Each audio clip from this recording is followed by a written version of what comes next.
that you just mentioned a moment ago was about the experience of being a filmmaker within kind of a commercial client-based production versus being an independent. So could you kind of elaborate a little bit more about what the difference is between, freedom of expression as well as the kind of narrative that you can offer? So definitely as an independent filmmaker, you have the freedom to explore any subject in any way that you want.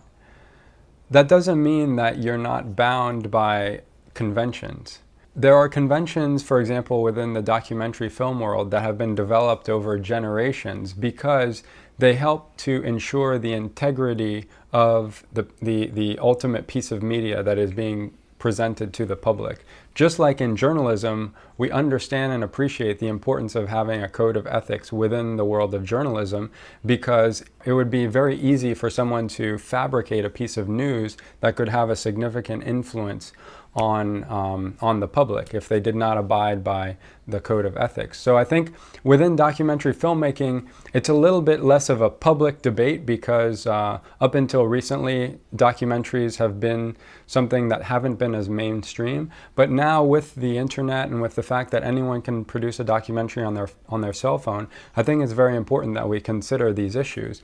What does this mean in the concrete? Well, basically, within a video, you're using individuals as symbols. So if I wanted to vehicle a certain type of message, I could add credibility to that message by interviewing a certain type of person.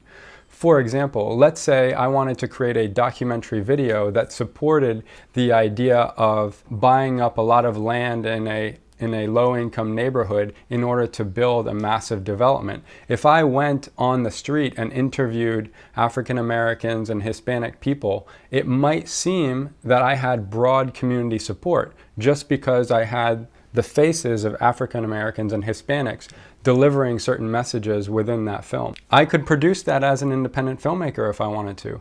If the values of building this complex was something that I believed in and something that I wanted to contribute my own time and resources towards.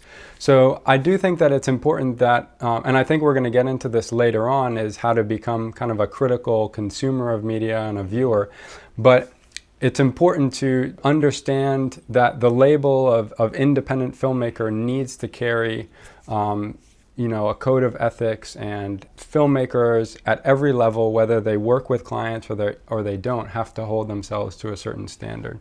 And that just because you're not working for a client doesn't mean that you necessarily are going to be delivering the truth, or you're going to be depicting reality, an unfiltered, unbiased reality for the viewer. Mm-hmm.